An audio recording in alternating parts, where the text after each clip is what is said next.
विरोध प्रदर्शन, संसद में हंगामा और अब एंटी पेपर लीक बिल को लेकर नई चर्चा तेज हो गई है। आखिर इस बिल में ऐसा क्या है जिसे सरकार परीक्षा माफियाओं पर सबसे बड़ा वार बता रही है, और क्या इससे सच में पेपर जो माफिया है उन पर रोक लग जाएगी?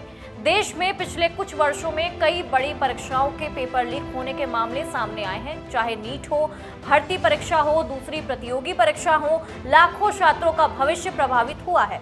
और इन्हीं घटनाओं के बाद केंद्र सरकार public examination prevention of unfair means कानून लेकर आ रही है, जिसे आमतौर पर एंटी पेपर लीक कानून कहा जाता है।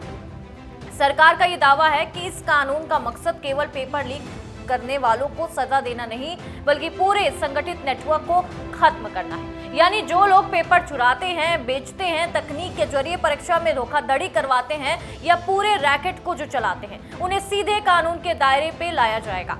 अब सवाल ये है कि इस कानून में क्या क्या प्रावधान है। अगर कोई व्यक्ति प्रश्न पत्र लीक करता है, उत्तर पुस्तिका या परीक्षा प्रक्रिया में गड़बड़ी करता है, तो फर्जी वेबसाइट बनाकर छात्रों को गढ़ता है या कंप्यूटर सिस्टम हैक करता है या किसी तरह की संगठित परीक्षा धोखाधड़ी में शामिल पाया जाता है, तो उसके खिलाफ क्या कुछ कार्रवाई होगी, क्या प्रावधान है?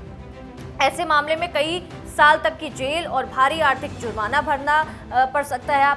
अगर किसी संस्था या संगठित गिरोह की भूमिका सामने आती है तो उस संस्था के खिलाफ भी कार्रवाई की जाएगी। संपत्ति जब्त करने और परीक्षा से जुड़े अनुबंध रद्द करने जैसे कदम उठाए जा सकते हैं।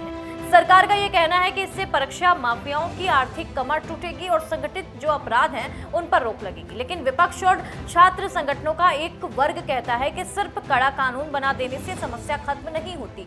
उनका ये तर्क है कि जब तक परीक्षा कराने वाली एजेंसियों की जवाबदेही तय नहीं होगी, साइबर सुरक्षा मजबूत नहीं होगी, समय पर निष्पक्ष जांच नहीं होगी, तब तक केवल सजा बढ़ाने से पेपर लीक पूरी तरह से खत्म नहीं होगा।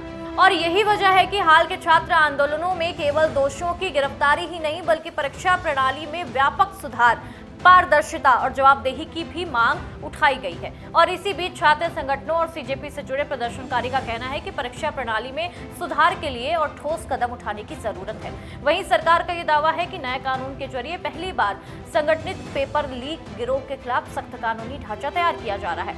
अब सबसे बड़ा सवाल यही है, क्या एंटी पेपर लीक कानून से वाकई परीक्षा माफिया खत्म हो जाएंगे, या फिर इसके साथ परीक्षा एजेंसियों की जवाबदेही, बेहतर टेक्नोलॉजी और मजबूत साइबर सुरक्षा और पारदर्शी व्यवस्था भी उतनी ही जरूरी है?